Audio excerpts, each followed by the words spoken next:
Shit's no joke. Can you hear me too? Yeah, can you hear me? Perfectly. All right. 1 second. Let me just get the questions out. As we burn up out here in the glistening sun. And this is not good. And I got a bald head out here glistening with no suntan. I don't know.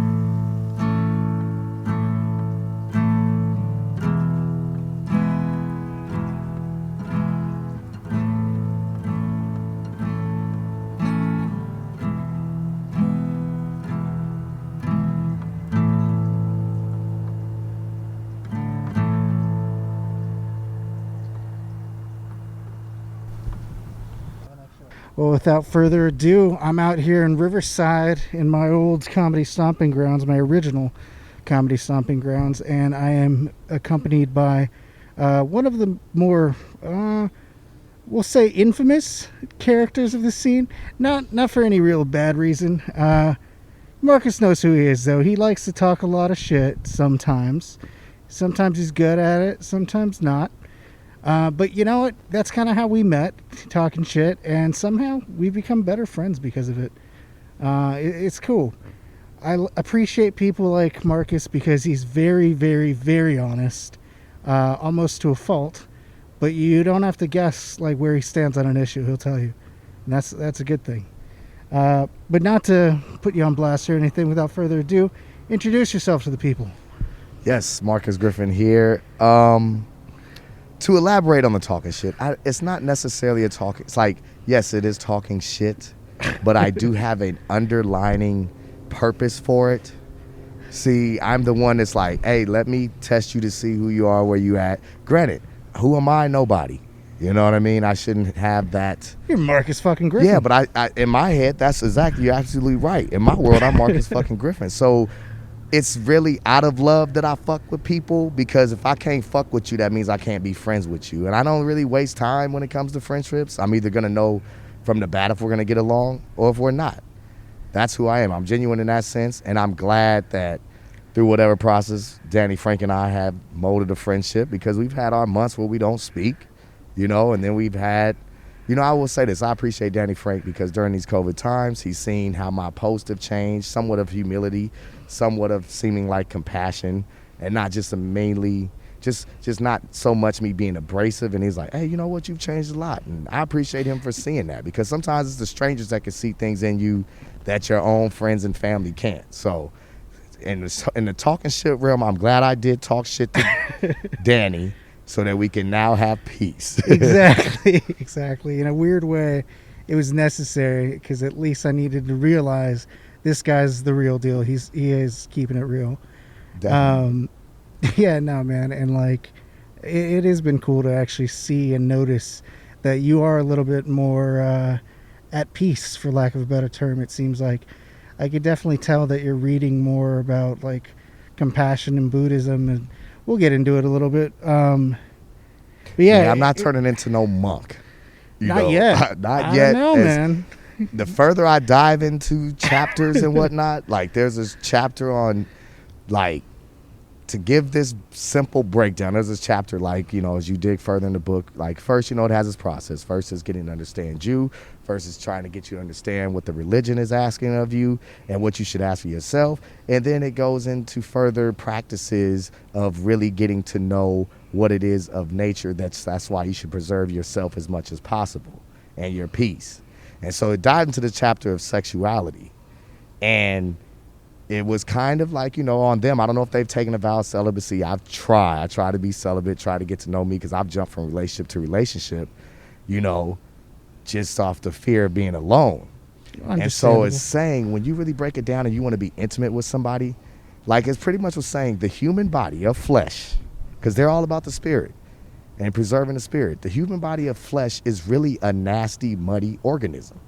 Think about it. If you didn't shower, shave, perfume up, cologne up, makeup up, if you just let yourself be, you'd be a funky individual. You know what I'm saying? Mm-hmm. So it's like, at all times, kind of, we are, like it's been said, we're meeting people's, impersonators at first, or whatever the case may be. We're meeting their what do they call it? Like their representatives or whatnot, you know? And so I guess that's why, as I've dove into Buddhism, when you search for like something spiritual, you've kind of realized that it's actually searching for you too. That's why I say, like, I'm kind of testy in the beginning. I like questions, because sometimes when people speak, it seems like as if people want to be around the people that agree with them the most, Yeah. share their same ideas. And so I'm just like, well, where do you grow? Like, we just all identical? That's a, Yeah, I would never not necessarily accuse saying you of that's being boring. a yes man. Yeah, Yeah, you're not just gonna blow smoke up someone's ass for sure. So that's been like my spiritual purpose of finding peace and not being so much, of better words, an asshole, But as I'm learning, I still comes across as he's an asshole because he asked us questions that made us think. I almost say that I say that lovingly in a weird way. I don't mean to bust your balls too much, because I know after having like one or two conversations with you, that I could tell you were a decent person and a real person and a genuine person, and Thank you have like a whole background. If you hear the church bells, we are not in a monastery, despite everything we're talking about. And that's why I say it's deep. Everything around me spiritual. Maybe this is my world. No, maybe I was meant to go off right now. We are on a parking garage in the heart of downtown Riverside. So we are surrounded by a lot of Spanish architecture. And I think that might have been an actual like mission bell. Could be. Yeah. Anyway, though, no, you're a good dude, man. Like, you're not a complete asshole. You're a little rough around the edges, but once anybody gets to know you, you're a good dude. Yeah. It took me a while to figure that out, but as I get deep, and forgive me, you can say, hey, shut up, you being deep. My listeners don't want to hear this. Nah. But I think that's what I try not to even get caught up on. Good person, bad person. We're people. We make mistakes we try to learn from, and we do deeds that sometimes give us our best light of who we are, and sometimes we're in our worst light. We are just people. When you base things on good dude, bad dude, it's like, it's all perspective, and it shouldn't hold a title to people. Because people weigh so much and put so much on themselves of being, oh, am I a bad person because I did this? Am I a good person? I look at it like this. If you wanted to do it and it didn't give you any guilt, good or bad, that's your own walk of life. If someone else thinks whatever they think, they're going to think whatever they think. You can have somebody $5 and they can be like, why didn't you give me 10? So it's really how you feel about yourself. And I do love hearing that you call me a good dude. I appreciate that. But it is how you feel ultimately about yourself, because what may be good to you may be bad to someone else. What may be bad to you may be good to someone else. And that's what we need to understand as people. Yeah, definitely. Our realities are definitely defined by our perception of the world around us. So I don't remember you being very much of a spiritual person the first time I met you. What brought upon like this new quest for knowledge that you seem to be going under? I'll be honest, and it's not that I'm some activist. One, the process of COVID. Yeah. It's interesting because as I laid down on my bed, I was like thinking of a new plan, and I was like, I need to really be on this new journey for me, because karma was really affecting me. Like, I've done a lot of shady stuff in my day. That's why like when you like, you're a good dude, I'm practicing. And even in that, it's like, how do you practice? You practice like... Yeah, it takes hard work to be a good person. How I work people. I'll be honest. I work people. I've manipulated. I still may do to this day. And so as I looked at the process, I was like, yo, for me, I got to change. Sure. I have to change my environment as far as friends. So that was one thing, because I feel like your people that know you will only see you as such. They won't see you as someone that is going through change. It's true. It's hard to break out of the perception they've built of you. And so, there was just this one book that started it off.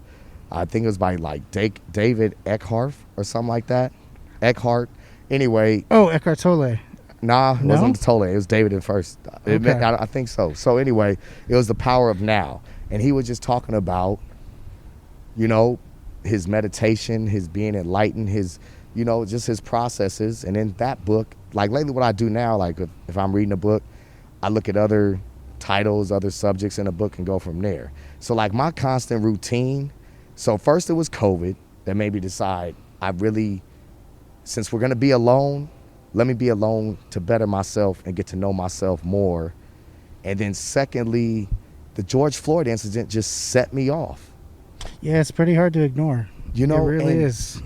and it still saddens me to this day of where I'm turning to, because it is a lack of love in this country. Because I'm like, COVID is going on. There's 100,000 people dying. All these numbers, and it doesn't seem to impact anyone to be nicer, care more, reach out to see how people are doing. It's like people want to live their daily lives and still being selfish. And that's another reason I got spirits. I can't be like that. Because I've understood one thing during this process: when you, like you said to me earlier, when you get out, whatever you put out is what you're going to get back. Now, sometimes I'm not always embraced with love, but I like, as long as I keep love within myself, whatever they try to attack me with is not going to hurt me as much, if not at all. Like, now I am actually amused at people's attempts of being cold. Yeah, when you get to a certain level of not giving a shit, for lack of a better term, and you can call that serenity, you can call that, ambivalence, I guess. But, when you just stop caring about what other people are trying to do to you, it's kind of funny to watch someone try to be petty. That, and when Right? you look at what, like I said, embodying what I keep with me every day, the racism, the people passing away so soon, the hurt, the pain that's going on, I keep that with me, to where your words, they may seem damaging, but people are dying every day that are innocent. What is it that you and I are even arguing about? There's so many things bigger in this world. And then when you look at who yourself is, now I'm not saying I'm defined by my car. I live with my mom. I have a white Malibu. Let me tell you something. We're So all I'm about just to like, live with our mom. You know what I mean? And so I'm just like, I have nothing. So for you to be mad at me, I'm the bottom of the totem pole. Like, I'm not even that serious. It's people that can have real control and power over all this. And I'm not saying we should be upset with them. I'm just saying you and I should be the least people upset with one another. That's what we should be unified in Yes. that we're kind of insignificant in the bigger scheme of the things, unfortunately. Yeah. Not to say that, your voice fortunately, isn't... because I wouldn't want to be that fortunately, powerful and yeah. have to deal with them dramas. There's this one dude that committed suicide out of his loft that was like 40 stories up, whatever. He was married to, I forget what actress. I want to say Nicole Kidman's husband, but somebody just committed suicide in this COVID. Wow. And he's living in a loft. Rich. Yeah, I mean, money really isn't the cure to happiness, unfortunately. It helps. It can help you smile from time to time when you make Yeah. purchases or pay bills. But other than that, it's paper. Yeah, and I think this time has been a great unifier for us all, in that we're all kind of left to process everything in our homes, and mostly in our homes, I should say. Not to say that you can't come out. I mean, we're standing on a parking garage, but we're all kind of in the same boat right now, just kind of waiting for the plan to be unveiled. And so far, we're all just kind of in the dark, Indeed. just waiting. And I think if people took the time to be nicer to each other, we'd probably have a lot less crazy shit and a lot less tense emotions out there. Well, the beautiful thing about this time to take from it is you finally get defined. You have defining moments where you realize who's important in your life and how your importance is to them. Yeah. That's why I said it's deep that you reached out, because we haven't spoken in like 2 months. So you find the ones that reach out and you be like, hey man, that dude I feel cares. like we actually have a random rapport, though. Like, it's kind of cool because it'd be random. We talk it'd be a shout out message, but then we'll talk for like 4 or 5 days, Exactly. It comes in spurts, but it's definitely building towards something positive. And dude, like you're saying, that you're practicing good person. I'm a practicing good person right now too. Like, nobody's perfect. Nobody led a perfect life. Most people. I for sure haven't led a perfect life, and I've had bad moments in my life too, where I've been that same hustler too. So I don't knock you for being a person just trying to survive at all. In a lot of ways, I can. You said that word, survival. Yeah, that's what we're all trying to do out here, right? It's a cold-blooded world. A cold-blooded word, survival, because, it's like we get it from our parents. You know what I mean? And unconsciously we get it because we visualize, so we pick up on certain tools, we pick up on certain traits, things that works, things that don't work as we're practicing. And once you pick up on the trait, then you justify why you use the trait. Then you can see if you can go ahead and keep being that person and live consciously. And a lot of us are living unconsciously when we do these acts. Like, I think about it, we're all good in the sense nobody really wanted to cuss nobody out that day or beat somebody up or possibly kill somebody. Now, are there killers in this world? Are they bad people that just want to do bad things? Yes, but it's whatever traumatic happened that they could never get over that really changed them for the worse. I still think at the end of the day, you know, we all would want to do it all over again. Yes, you're empathizing with these people that have kind of. And it doesn't mean and I'm learning that I'm just putting it out there. I'm not defending any of it. I'm just saying, for me, I could, you could, we all could have been them. Right. You choose to empathize with these people rather than like see them as different. I mean, we all could have been them. I could have been my dad, where it's like, hey, I only use women for my own personal advances, money, a place to stay, and da-da-da. And I've gone to them lengths at times, but it's like, in the end of the day, like, this don't feel right. So you feel there's like a new you've way. gotten a point in your life where you really want to live life the right way, quote unquote? Definitely. I can't wait to like get back on stage, because even that's going to change. I'm trying to refrain from using the N-word so much. I think as we're talking right now, I don't think I've used as much profanity. No. You know, and I do credit that to, it's sad when you do the simple things in life. Like, I'm doing more reading, which now I'm like, it's almost like 2 + 2. Like, oh, I've seen my vocabulary change. Yeah, dummy, you're reading, you know? Yeah, it's hey, weird. I see I don't use as much profanity. Yeah, because you have a vocabulary to where you don't have to cuss as much, you know? And then you realize, even in the joy of saying, I've been so ignorant for so long, like, I'm not mad. I don't beat myself up. It's good. You know, it's like, why didn't I do this a long time ago? Oh, because we haven't had, unfortunately, something traumatic as this happen, or, you know, to change your whole dynamic. Yeah, really, I feel like a lot of people are putting their lives really into perspective and realizing maybe I want to search for a new job, or maybe the way I've been going about this hobby is wrong, or maybe now is a good time to start an ice cream business. I don't know. It's a good time to like just go for it, because we really don't know if we're guaranteed tomorrow. Man, right? and that's why it's going to sound crazy to me, and probably saying it crazy. COVID, if you do your optimism, if you do your work on whatever you going to get on, like you said, like for me, I spend more quality time with my daughter than I ever have. Yeah. So if you say to yourself, hey, COVID is a blessing, and then everything that comes out of it should be a blessing as well, you know? Hopefully. I mean, you have a nephew, correct? yeah, I've got a nephew. He's been doing well. Doing well? That's good. But definitely going stir crazy because he's at home all the time, which rolls downhill, as you know, when there's a kid around. Yeah, man, it's been a weird thing to see that they're canceling school too, right? Like, I mean, you've got a daughter too, right? Correct. She's How old is she? 5? Yeah, so that's my nephew's 7. But they're about almost the same age. It's weird to see them like canceling such fundamental moments of your life. Remember, like kindergarten through like 3rd grade, you learned a lot. You learned the foundation of things, but a lot of what you did was you learned to socialize. And yes, it's kind of weird to think that they may miss out on like a whole little period of that. Like, I hope it doesn't affect them too much. Man. Right, but yeah, we shall see. It shouldn't affect my daughter. She's gotten a toy like every week. Yeah. Do you feel like you're overcompensating because the world's like on fire? I feel or are you like doing a little more. I feel like it's giving me time to really kind of focus my monies on certain things that matters most than the other. Like, that's the kind of cool thing, because as comedians, we have our money for our drink money, you know, cigarettes, whatever the case may be. So now that if you're like, hey, if I could do this and spoil myself that way, I could spoil my kid. I have actually, you know, I do the homework thing a little bit. Yeah. That's where like one of my indeficiencies come in. I need to be more proactive. And so it caused me to be creative. And that's why I'm like, you know, as a comedians and we're artists, it's like, we could always be creative. Like, I'm thinking about getting a little white jacket, like I look like a professor, have her dress up. And I was like, I got to make school fun, or learning fun and interesting, you know?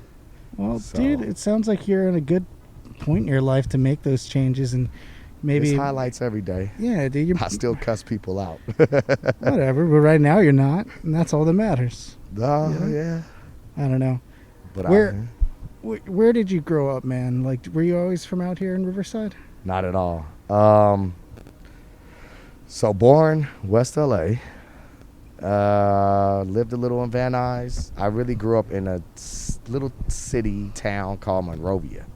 Oh, right on, by Pasadena. Yes, that's what I tell people because they're like, Monrovia sounds far. Why? Because there's 11 letters or however many letters, or the name sounds long. But no, tell everybody it's right next to Pasadena. Then they're like, oh, okay, so Arcadia. Like, yeah, definitely. So Right on. that's why I grew up. Kind of where you learn to be funny in a sense, you know. How so? So this is gonna be funny. Well, you just learn to be funny because it was. So like, I grew up Christian, Lutheran. Like I went private schools. Okay. So I was like in a private school Lutheran from like first grade to sixth. Where you have to wear like the uniform and. I don't think we wore uniforms, but we did have church. Okay. And you know, and then with my grandfather, we go to church. Grandparents on Sundays. So you know, I mean, I grew up somewhat religious. I didn't act as such, but I grew up that way. And then seventh grade, went to Arcadia, where that was pretty much dominated with Asian, you know, white. You had like maybe 4 or 5 black people in the whole school. And I'm not saying, oh, I went to Monrovia, all the black people were at, and all black people are funny. I'm not saying that. I'm just saying, for the most part, yeah, where I grew up, when you got to that side of town, people talk shit, you know, and you either had to be a fighter or funny. So to kind of get along, I was just, I'm going to make y'all laugh because I ain't trying to fight. So, yeah, Monrovia. And then you just had a lot of people that were funny in the people I grew up with. So when you were growing up, were you a funny kid? I mean, is that, you said you had to be funny or fight. Were you always trying to entertain people? Yes. But it's funny. It's funny because I was more theatrical than like my speech, you know. I was more trying to do funny faces, you know, that type of stuff. But a lot more physical comedy. A lot more physical, yeah. But I didn't know I was a comedian, and of course, but I did always know I wanted to make people laugh. So yeah, I knew that at a very young age. Was there anything else that you wanted to do? Like, did you want to be like a superhero? Funniest shit, I wanted to be a stuntman. That's why I always thought out the box. So did I when I was a little kid too. That seemed like the coolest thing ever, right? Because the Evil Knievel and like Super Dave. Mine wasn't Evil Knievel. It just, I knew, I don't know why I knew this, but my favorite actor growing up was Arnold Schwarzenegger. Yeah? And seeing him fall and tumble, I thought that was the coolest stuff. Like my mom picked me up home from school. Why are you so dirty? Man, I was tumbling and playing. You know, that's why I was different. Like, I didn't want to be the actor. I want to be the stunt man. You know what I'm saying? So funny, dude. And so were you into like extreme sports and stuff, or? No. That was just like at 9 when I wanted to be a stunt man, but then I played baseball. So, and I was never one of these kids who be like, I'm going to make it to the pros one day. I was like, I just want to play long enough to get a college degree. Because I'm like, you know, let's be honest, I'm 5'5", and then David Eckstein and players like that debunk that whole 5'5" can't make it, you know. So, yeah, I grew up, played baseball, and that's kind of where I wanted to be, or a writer. Yeah. So. Why'd the writing thing come about? Like, I'll be honest, when I was in 5th grade, I was big into like poetry. Yeah. I loved the girls, so it was like, I didn't know that that's corny, but I would write poems. I don't think it's corny. I mean, I'm not in any rush. You probably did the same shit. Exactly. No, I'm just kidding. Like, I'm not in any rush to show you my poetry, but I don't think it's corny. Like, right.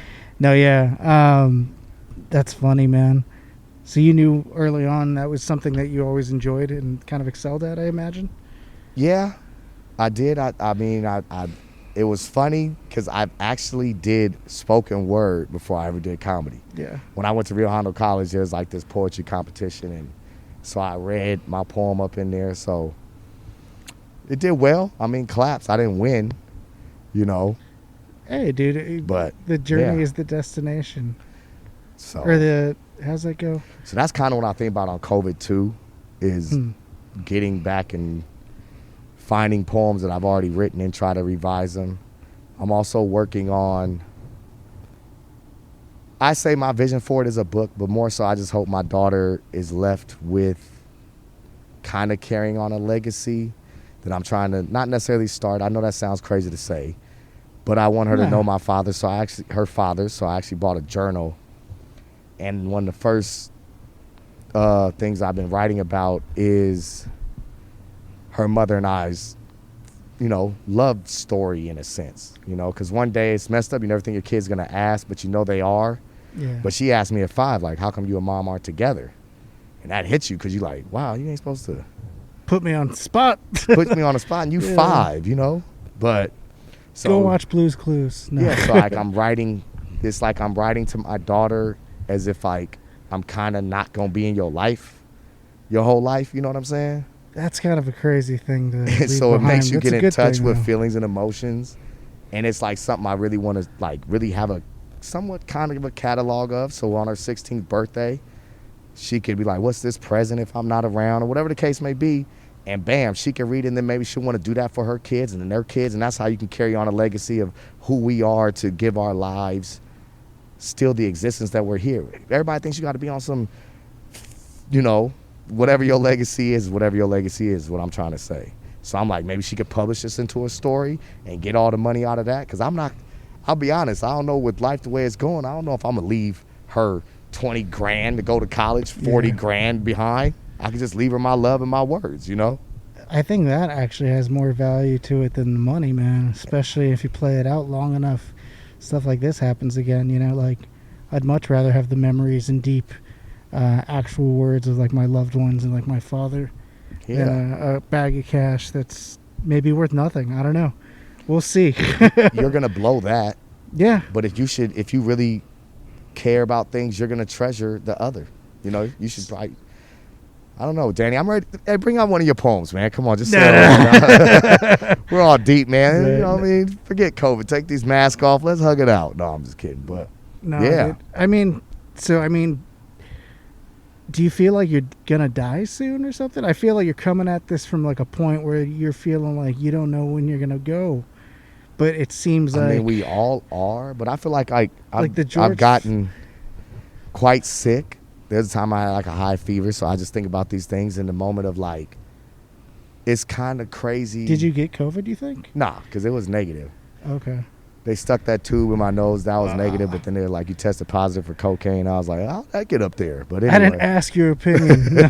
Yeah, you know what I'm saying? No. And can I get that Q-tip back? But no. Yeah, so I just look at the state, and I'm like, this is going to sound crazy because it's like, that really Dude, just... look at that everything really just, going on. True, but it's like, that really just dampened this mood. We're about to get a real deep poetry session, and this brother just dampened it. No, I'm just like, I think in the sense of if we plan our death, if we live days like we're planning to die, maybe we'll cherish more of the day that we have. You know what I'm saying? Because we take everything so for granted. You know what I mean? Like, this moment should be a moment that's like, hey, I look back 10 years, this is a dope-ass moment. Versus we leave here today and we never speak again. You know what I'm saying? I doubt that's going to happen, but no, I feel you. But you know what I mean? But people kind of treat people and relationships. And disposable. Yeah. Right? Like it's like there's disposable. For sure, man. Like, well, I hope in 10 years that you remember this moment as a special damn moment. This is like one of the... in the hospital like, I told Daddy I was going to die. I told him. No, I'm just kidding. Tell him to release the book. Release the book. Danny, he knows. You go down the basement, there's 20 books.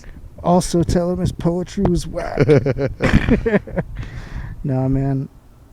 I'm glad, though, that you're getting to this point in your life where you seem motivated to, like, keep moving and conquering things, set goals and, get them accomplished. Speaking of setting goals, what's sad is I'm moving into my first place ever. It's okay. It's a studio. I didn't. Dude, fuck yeah. This why I mess with Danny, y'all. When he says it's okay, and I'm the asshole to be like, I didn't ask. I know it is. I'm just telling you what it is, But I'm not mad at him because that's how we usually think as people. Like, oh, don't feel bad about it. I'm like, I don't. I celebrate it. I'm about to celebrate it when I get in it. But I'm just saying it for, like, as you said, like, I'm glad you're taking steps forward. And I was like, that's one of my biggest steps. I've always either lived with a woman or lived with a woman who happened to be my mama. So now that I have or even been a roommate. So now to have my own, like, it's a studio. It's a good start. Dude, whatever. But it's your own spot. I think that's what's really helped me become independently thinking of like, I've always been that person, like, I don't care if I rub you the wrong way. As long as my intentions is to get you to see that there's a reason for it. Like, I rubbed Danny the wrong way because I'm like, comedian to comedian, let me see what kind of comedian he is. And Danny will tell you himself. Oh, you pushed me to my edge, Danny will most likely probably say to himself, like Yeah. most comedians, I want to see how tough your skin is. You know? And you know what? I'll be the first to admit I've not been known throughout my life for my thick skin. So Marcus did a good job of getting underneath it pretty quickly. And I get it. People could be like, that's not for you to decide. That's not your place. Okay, I'm different. I don't do what's normal. Yeah, no, and I think to your credit, even though it's not intentional, I don't think, I've definitely become stronger as a result of it and have a thicker skin because of it. So in a weird way, I should thank you, but I'm not going to. Oh, I was about to say, see, that's why. And I think that's what it is. Like, that really is where I'm at, because it's like I'll be honest, like, I'm around people most of the day that are like, if that person's bad, leave them alone. But I'm the type to ask them, do you really think you're bad? Do you really know? Let me show you. Let me tell you. Let me talk with you. You know what I mean? Yeah. Like, people look at certain weaknesses and be like, they weak. That ain't for me. And you like, how do you know? You don't know how strong they could be, though, if somebody enlightened them to be strong. You know what I'm saying? We dismiss each other so quick, and that bothers me. And I'm glad you didn't dismiss me, and I'm glad, as you've seen, as I opened up more, I also showed, you've also taught me, like, one, you don't have to approach everybody this kind of way. Two, like, there is other ways about going to do things to where you don't have to act like you're the macho man of whatever the hell it is, you know, because I came to a show, I can't get time on your show, you know who the fuck I am. I had that kind of impression, and I love that Danny kind of checked me on it, like, I don't know who you are, just simply because I don't know who you are. You know what I mean? I think that's what we try to do is people like, I'm going to show you who the fuck I am. You're like, but I'm not asking you to. Yeah, to set the scene care. and clarify that a little more. He showed up with a bunch of people that were scheduled for a show that I probably had too many people on anyway, to be real, and then demanded time. Meanwhile, another guy, literally right before Marcus asked me if he could do time, a guy who was also from out here, to no fault of his own, but he came to the comedy show with a guitar and wanted to play guitar on the comedy show. And I immediately was like, nah. So then when Marcus came up, I had to do it again. Nah. Like, there's so many people when you're producing a show that feel really entitled. Yes. And it sucks because I've given out one like guest spot in the history of that show, and or at least initially. And like, even that person didn't seem that thankful about it. And in fact, they kind of bitched afterward that they weren't already booked. Right. And it's like, dude, I just let you skip ahead in the line. Like, so many people have been upset with me for not putting them on. But the reality is, when you're doing a show or booking a show, like, you only have so many spots. Right. And like, what are you gonna do if like you get really big, funny, professional people that want to be on the show? They're gonna bump the other people. I'm sorry. Yeah. And yeah, but honestly, no, I always intended to book you, but I just couldn't let you be right in that moment. And that's why I loved it. And it's so funny because Danny was probably the only, it's funny, to this day I haven't done a show. And I love, this is the rapport I have and the love I have is because I'll end up getting under his skin, and he ended up getting under my skin last. Because I really did get under my skin, where it was, I mean, I felt like he was the job that's like, hey, yeah, we'll give you a call. You know what I mean? You kept checking back. Yeah, it just ain't the right time. Yeah, we're looking. You know what? We got some other people that's, you know. Call it being petty, but if somebody tries to bully me now, I think I was bullied so much when I was younger that like, and you know, and even that came to a breaking point. But when somebody tries to bully me now, dude, I'm not gonna let them do it, and I'm either gonna bully them back, or just make it very uncomfortable for them. But yeah, I mean, I didn't mean to hurt you or anything. Like, I would have booked you on the show too. It just hasn't happened. And mostly, honestly, initially it was like me being a dick. And I love it. Because I was like, nah, fuck you. And You're see, not going to that's- come and be a that's dick why to that's me and the- expect me not Yeah. to be a dick. And that's the essence of Marcus. I just really like to get the truth out of every fucking body. And finally, I got it because that was the truth. And I respect him for that shit. Because I you know mean, what? I'm a nice very guy, dude. entitled because I've actually been blessed enough to when I'm not on a show, I get on a show, I rip it and all that type of stuff. And so it was good on this one to continuously see. Because Danny did it good. He was like, yeah, man, I'm having another one July 14th. And then I wouldn't even think about it. And then July 14th comes around, lineup made. And I'm like, why would you even, you know what I mean? Yeah, It was but then you beautiful. started tagging me in public posts, asking me when I'm going to book you. That doesn't make me want to book you faster. I don't know, but I think through it all, we have a good back and forth rapport. Definitely. And I do know that you are funny. I appreciate that. Yeah, no, I wouldn't deny it. I just couldn't let you be a bitch. So I had to be a bitch back, man. I love it. But, you So, know, yeah, that's really, how you honestly, survive. Danny is the reason I've changed my whole life. Yeah, right, man. No, I would love to take credit for that, but I think the world ending essentially, or not even ending, but getting that much closer to ending is probably what inspired that, because I've definitely taken this time to really try and push myself too. Got to start really taking fitness seriously, but it's another podcast. And see, you know the beautiful thing is I'm jacked up in the head. I don't know. There goes the bells. There goes the bells. But you know another beautiful thing that I said to myself, the cool thing is if I die in these times, it will just be COVID related. So like you said, you need to take working out necessarily. seriously. You pass, they're gonna be like, he died of COVID. You'll be underlining COVID. Nobody be like, man, Danny was fat as fuck. That's why he died. You know what I mean? How They're gonna be fucking like, dare you, he had Marcus. COVID. You know what I'm saying? You waited 37 minutes to call me fat, but you fucking snuck it in there. Or wasn't It was under quick the and smooth. underrated. I'm just saying, if you want to go, now's the time. That's why I said if I die, at least like if they be like, man, he had cancer, no, that motherfucker had COVID. You know? Yeah, no, truthfully, man, like I did start to lose weight, but I'll admit I gained more weight initially. And like it's kind of funny. I did not anticipate having enough time to gain a lot of weight and also lose a lot of weight and kind of break even. Right. Like I thought this was going to end in like a week or two. No, it just keeps going. But could it have? It may. I don't know, dude.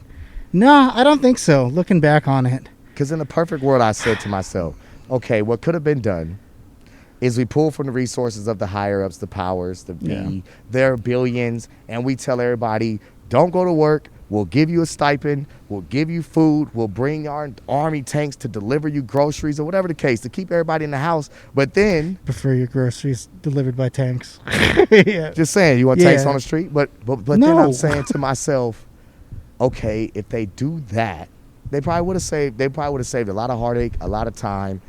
But they wouldn't have saved money, but they would have got their Yeah. money generated back. Versus now, when they're trying to start everything up, like baseball with no fans. It is You kind know, of I'm a big funny. baseball guy. And I'm like, can't we make them photographs funnier that's behind them? I know people The pay for those seats audacity that they have to pay for their face up yeah, there. like, That's what I mean. This country is so how beautiful. about we just let it be sad? Yeah, Like, you're that and I don't vain give that you you money. put your face. I'd rather they would have been like where's the creativity? I want a face that has a red dot on the forehead as I'm watching home plate. You know what I mean? I want some funny faces back there. A little kid being thrown in there. I don't know. You know what I'm saying? But we get the Yeah. same whatever face that we don't even know who they are. That's the beautiful thing. The vanity of I bought myself. My It heart's just- at Dodger Stadium. It just reminds me, man, a long time ago I worked at this place called Z Gallery. And I do not represent anybody. Nobody. The opinions expressed on this podcast do not reflect anybody. Not me, not any of my affiliates, not Marcus, no one related to him. We're just people being people saying shit. Anyway, I worked at Z Gallery a long time ago, and I remember the one that we worked at was in a strip mall that was slowly closing. And we were watching all the businesses around us start to go out of business and foreclose, and just getting closer and closer to where we were, just wondering where we were going to be next, you know? Uh-huh. And it was the funniest thing to me that instead of just letting these spots be vacant, they would put up the biggest posters of people having fun, smiling, purchasing things, holding money, you know, and it's like completely going against the reality is which was at the time like the housing market was horrible. Nobody was buying homes. It was a bad time to work at a place that sells like home items to bougie Right. people. And that's where we were.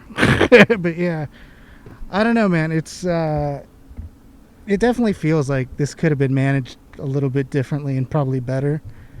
I But just who's want to this say, world flipped man? on its side. I want Trump or whoever to come out and be bluntly honest so the people could be scared for a week if they're going to be scared for a week in terror, get over the disbelief, and then just get back to like, you know what, that was crazy. We learned that this was all this. And then see if the human element spawns from it. Because it's like we just literally want to be cordial with one another while we maintain hate.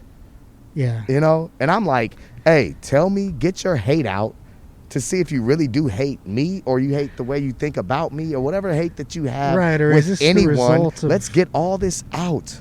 Let's literally line everybody up down the street that may have COVID and point guns at one another and see if they'd really shoot each other. Let's start there. Like No. I'm just saying, let's start with chaos, and then people will be like, "Hey, yo, this is crazy. Hey, stop." Maybe they'll be like, "Stop. We got to stop this."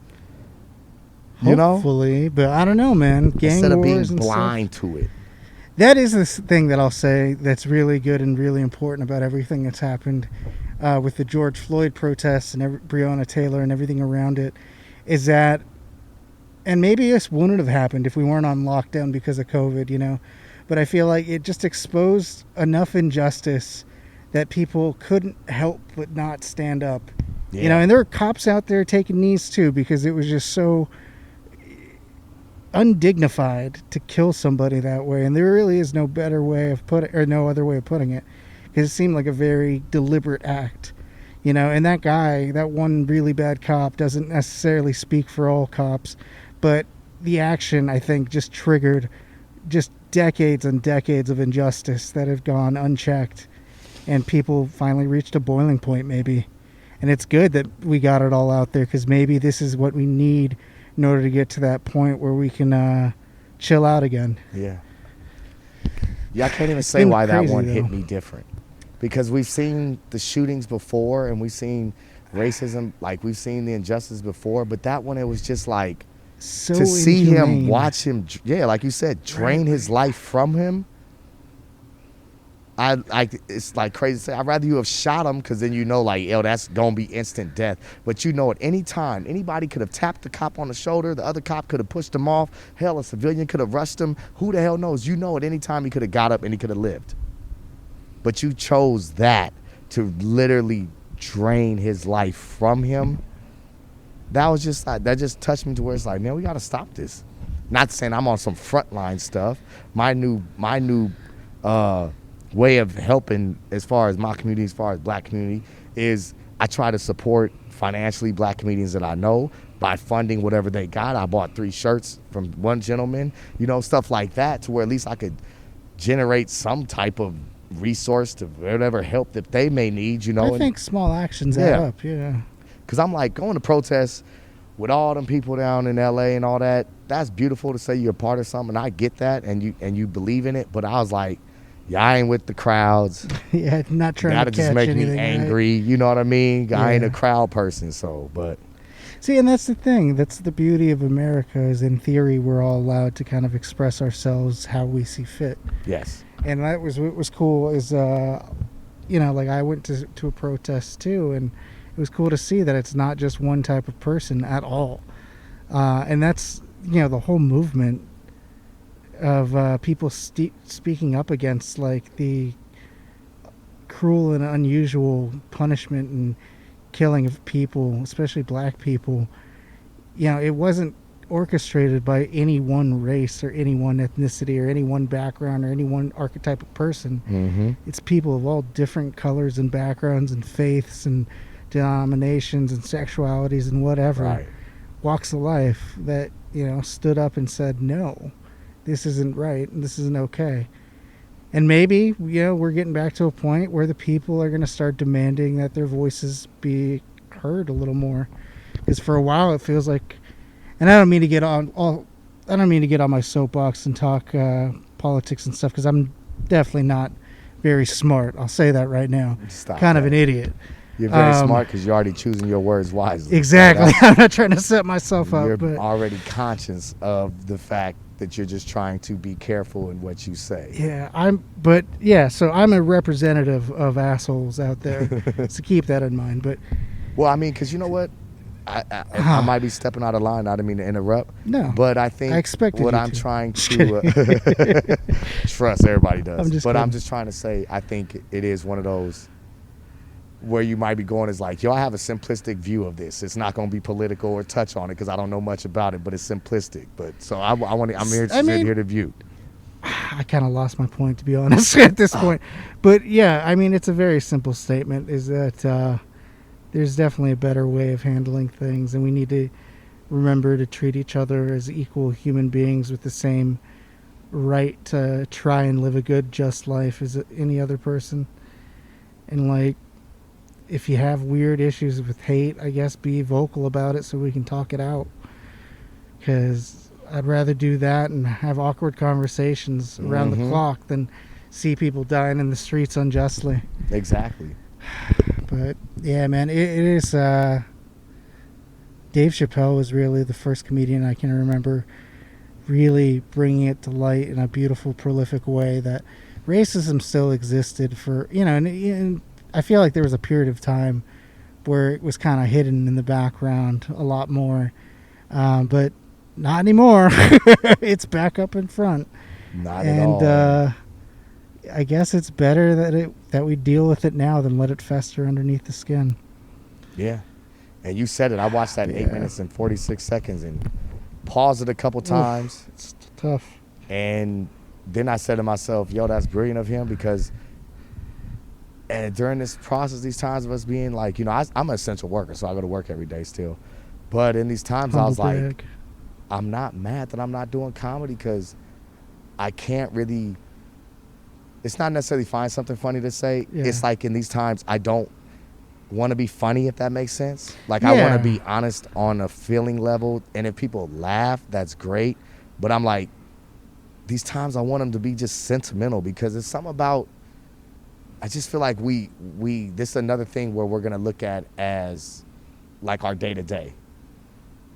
And lives getting lost should never be looked at as day-to-day. It should be like, yo, let me check on the one friend who I might be an enemy to. Let me bring them something to eat or bring them water or, you know what I'm saying? Yeah. Like, people should still matter. Now, as I say that, I've lost friends during this time, on my journey, but it's more so Marcus is a huge Trump supporter. You know what's crazy? No. And that's why, like, I laugh at this world because trigger words. Yeah, by Trump the way, has now become a trigger word to where if you're not saying hate, kill, get rid of, then you are a Trump supporter. Right, you become the enemy if you're not completely against him. And I actually, because I was actually Life trying is to. not that simple. Right. It's so complex and nuanced. And it sucks because that's such a trigger word that if you don't depend on what you say after, you're in support of. And I was trying to take the stage of like, say what you will about Trump. Trump is the baddest president we've ever had in the lines of being just a bad, like, Shaft type president. Yeah, he does not give a shit about diplomacy. You know what I mean? Yeah. And unfortunately, that's why, like, somebody made this post, but I had this thought process. Trump is literally who we are right now, and that's why people hate him so much. Because guess what? He is a reflection we of our over-sexualize women, but women are over-sexualizing themselves. We don't literally give a shit. We knew if we had money, that means power. We are actually giving out to the universe, and the universe actually gave us to what we look like, and it is Trump. Now, people don't like admitting things about themselves, and if you can't admit that, then you hate Trump. But if you look at Trump, you like, yo, I got to change my ways because I sound like Trump. I mean, Trump was that type of president. He's kind of living the American dream that we had in our minds for a while, right? Like, I don't give a damn. He made all the money. He became the head gangster, and like he's doing shit, swinging his dick out there and letting things fly. And this is one of them times, like, correct me if I'm wrong, I don't want to grab women by the vagina. Yeah, but have I not neither. ever, as you, Danny, as any man in here will say, but you know what I'd like to be able to do? I like to be able to walk in a club and be like, I want her and I want her because of who I am, and they want me back because they know who I am. Yeah, that's just an entitlement That's just thing. that's just human nature. You want to be the baddest person on the block because the baddest person on the block usually gets to pick. He gets his pickings. That's animals. Yeah, you know. You think about it, the baddest dude, the baddest king gorilla gets to sleep with the baddest lion gets to sleep with the herd. You know what I mean? Like, yeah, it's caveman thinking it's caveman for sure. thinking, but that's it's what I probably mean. a lot more prevalent than society is willing to. Exactly. To and so when you get mad reconcile. at these, and it's just so funny how this world is, because feminists will get mad at the thought of how men are, but then you'll go on to somebody's Instagram models are making hundreds of $1,000s being naked. So Yeah. what is the apple? What's the chicken or the egg? The egg or the chicken? You know what I'm saying? What Yeah. came first? Was it women being out there over sexual, or were we over sexualizing women to make y'all that sexual? I mean, we can get into that and talk about that I don't for want a nothing, long but now time. people But are yeah, like, we was liking this dude, we hate him now, he's a scumbag. yeah, right. He Like wants to Danny is pick out women. anti-feminist, anti-woman. No, And I love it all. Like, I even bought. That's not why I'm be like, further from the if truth, people by the did the way. research, and I'm glad you actually dug deep on me, and like, like I told today, yeah, I ain't gonna say that, but like, he doesn't. It'd be like, he bashes feminists, and I'm not saying, I don't want to say like the racist people that say like, I got 2 or 3 black friends, but I'm just saying I'm understanding more. I bought a couple books on my Black history. Angela Davis talking about Black feminism. I Yeah. want to know what it is that is causing the pain that has been stemmed from 400 to 500 years to centuries to decades. I want to learn that so I could be a part of not causing more Propagating it, right? pain. Yeah. Exactly. yeah, and I think a lot of that is just education, man. We're ignorant Exactly. people, and we don't know any better. Like Yeah. I'll cop to it. When I was younger, I was definitely more of a misogynistic male, for lack of a better term, because I think just being a male in a heterosexual male in the U.S., you're kind of brought up to to Yeah. fit that archetype. That's who we saw in movies. Those are our heroes, Dude, But I watched that it wasn't 70s show until- with Marge and with Bob. Bob, Donna, the Yeah, mom, yeah. and she's like, I want to go back to school. What do you need? Like, I have a house and clothes. Like, you know what I mean? I mean- that was the whole male chauvinistic stuff of, I bought you. And they just This didn't is your know any life. better. Yeah. And like, I guess that's why some people in my life that have problematic views, I know the popular thing is to like completely chastise them and like hate them and murder them or whatever. But, Yeah. like I can also just accept that people can exist in their own shitty views. And as long as they don't hurt anybody, it's not going to hurt me to give them a pass and let them have their time. Right. Because a lot of people just generationally won't ever understand that there's different ways. And I'm sure it'll happen to us at certain points. But, Definitely. the reality is it's problematic thinking. And if we can't change someone's viewpoint, I guess we wait them out until they die. I don't know. Not encouraging it. But I don't know, dude. I don't even know if you...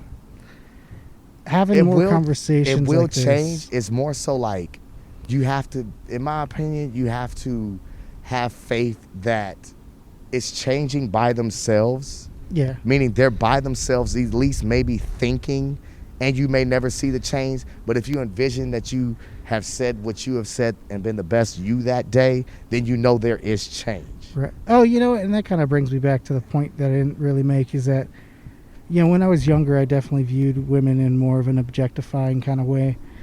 But as I got older, as I learned more about like feminism, womanism, like just being a decent person and treating people with respect, not even because they're female, just because they're people, and realizing that everybody's got these complex lives with goals and experiences, that Right. I've realized like I can be a better person. It's a conscious action. And a lot of it is just realizing that there's an alternative to the way you're living, educating yourself. Yes, indeed. Bring it all back to the running theme. But yeah, man, so we've kind of gone all over the I place, just and love that's it all because we're right. comedians, and I don't even know if we made any jokes. we probably didn't, no. And like But that's the usually thing. how these things go, man. Yeah. Like, you can't... There's invaluable on, conversation right now, man. to be on, like, it's like we could, but it's like, No, I'd rather be real for a little Yeah. bit and then see what happens. Hopefully it's interesting to somebody. I think it is. People I keep hope it listening. is. I don't know. By the way, please subscribe, rate, review. Leave a review if you can. Follow us on Instagram. Facebook, Danny Franc Comedy and Danny Franc's Walks of Life. And reach out, if there's anything that you really enjoy, or even if there's anything you really don't enjoy, feel free to leave a review or let me know via DM. While we're on it, Marcus, how can people find you on Instagram? Oh, man. Instagram is Marcus M. Griffin. I kind of got a laugh. Bald head to me. Facebook, it's Marcus CB Griffin. Those are my two social media sites mainly. And you have a day job too, right? Yes. And that's the thing, dude. Is like we're at a point in our careers where we're not 100% full-time professional comedians yet. True. So give us a little bit of grace. And if you want to support us even a little bit extra because you know that we're just starting out, feel free. Yes. It's all appreciated. Yeah. All right, so we're winding down, but before we get going, if you could go back in time and give your younger self some bit of advice that might help you get through life a little bit easier, is there anything you think you'd tell your younger self?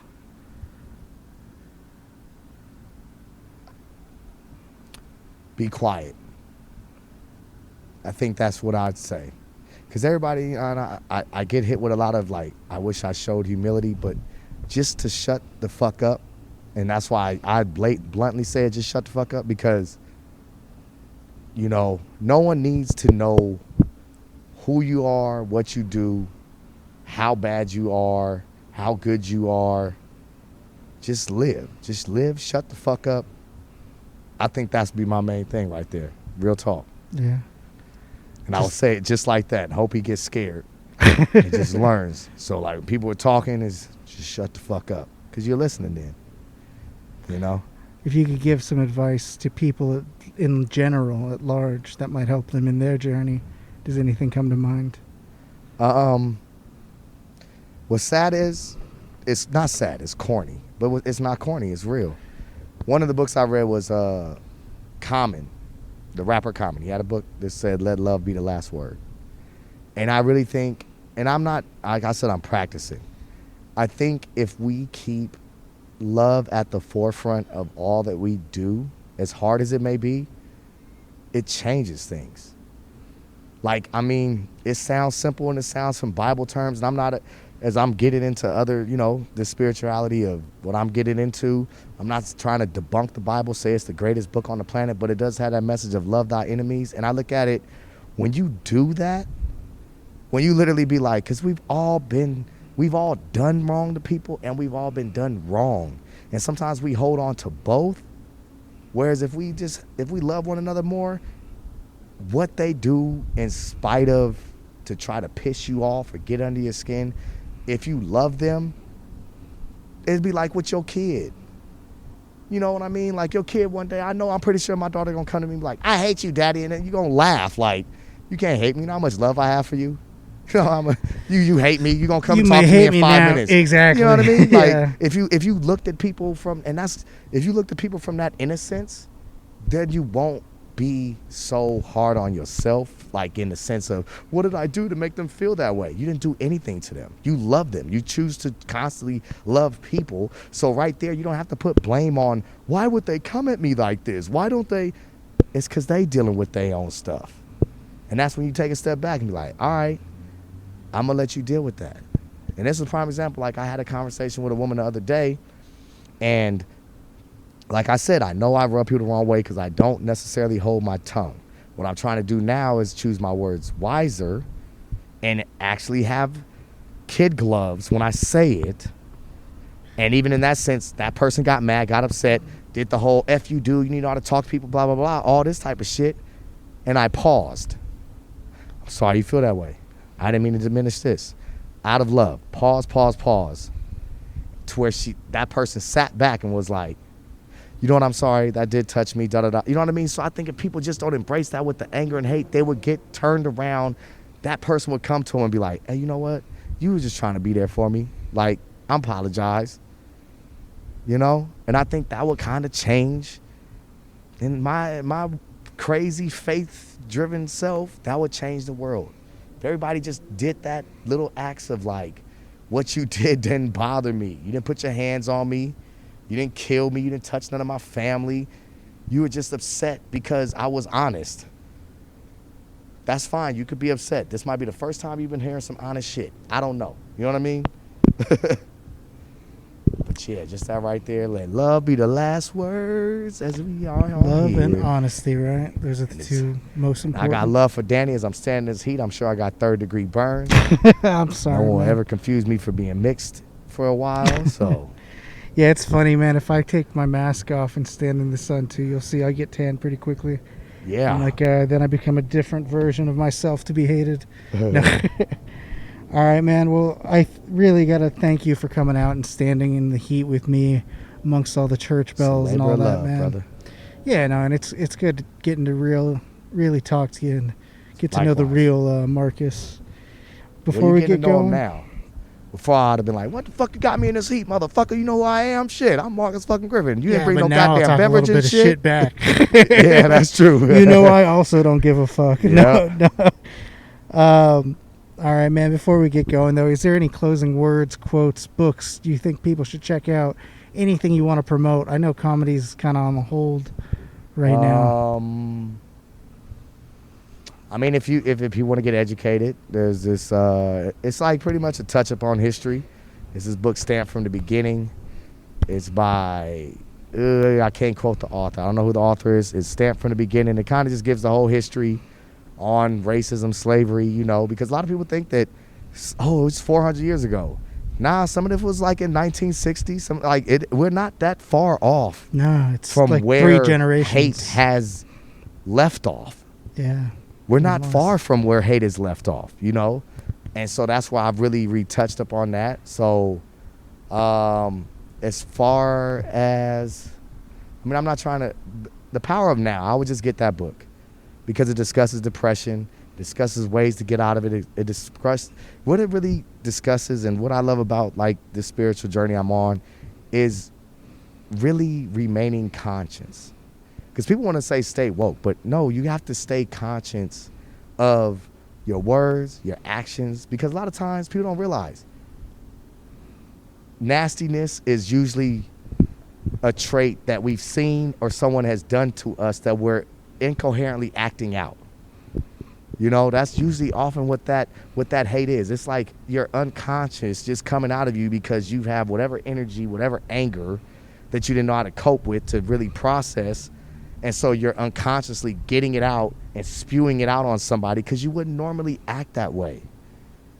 Normally, if you were a conscious mind, if somebody hugged you, you wouldn't hit them in the mouth.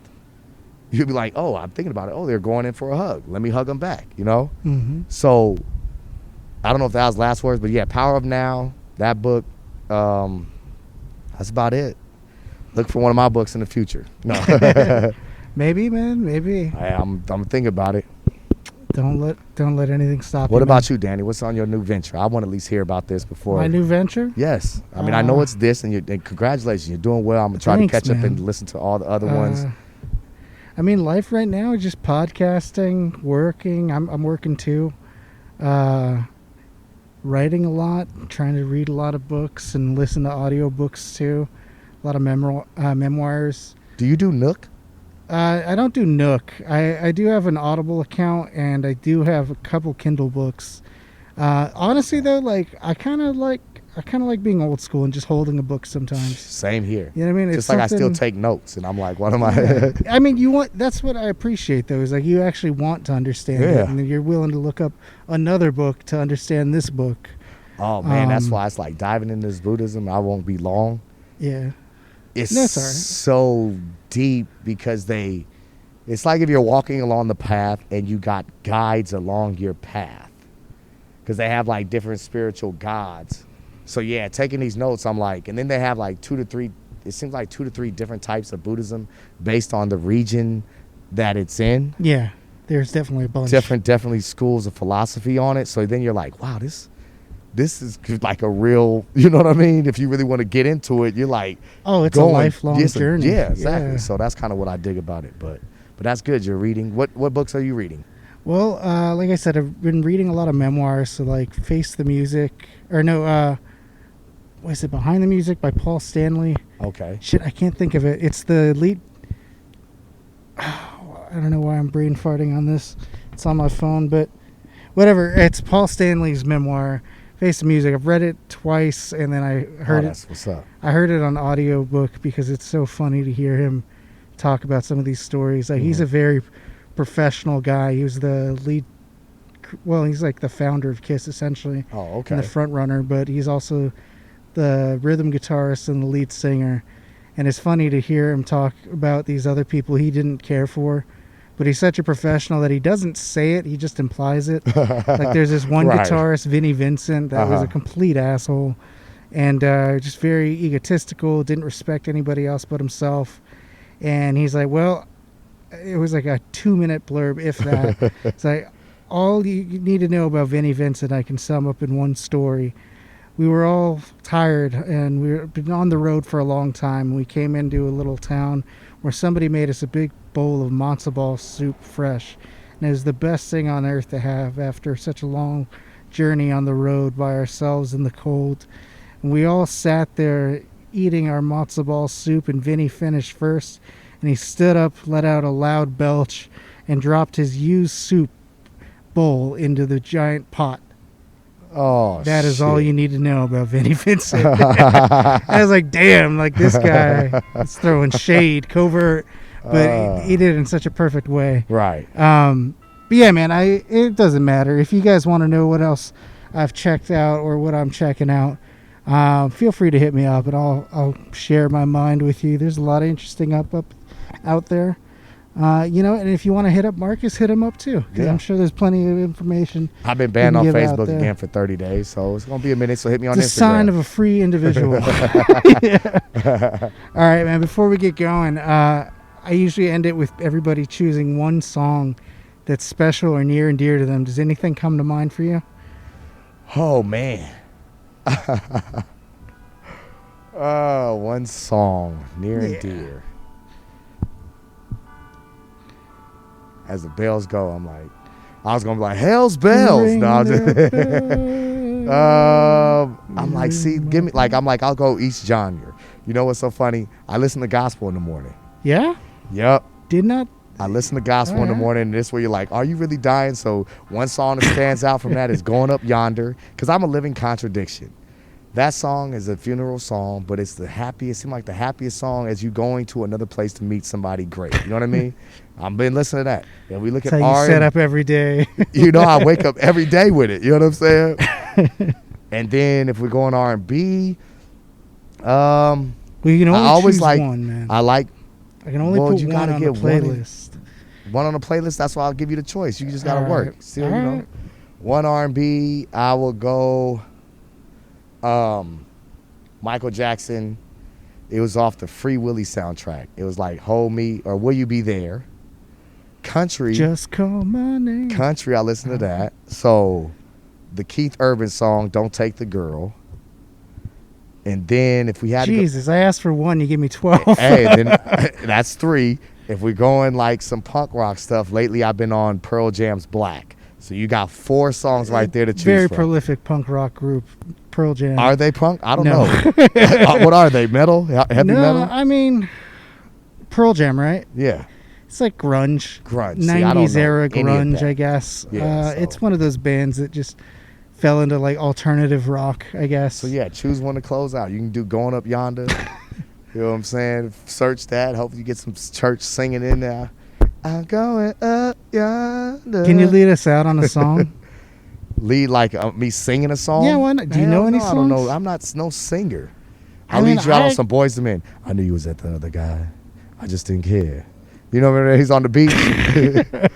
Get deep voice on you. You know, you just won't come back to me, will you? Just come back. All And right. now I'm going to listen to the end of the road when I get the car. I like that you set up every day as if it is literally your last from the beginning, as if you're going down to go visit your casket, listening to like, I'll Hey. be missing you. Serious.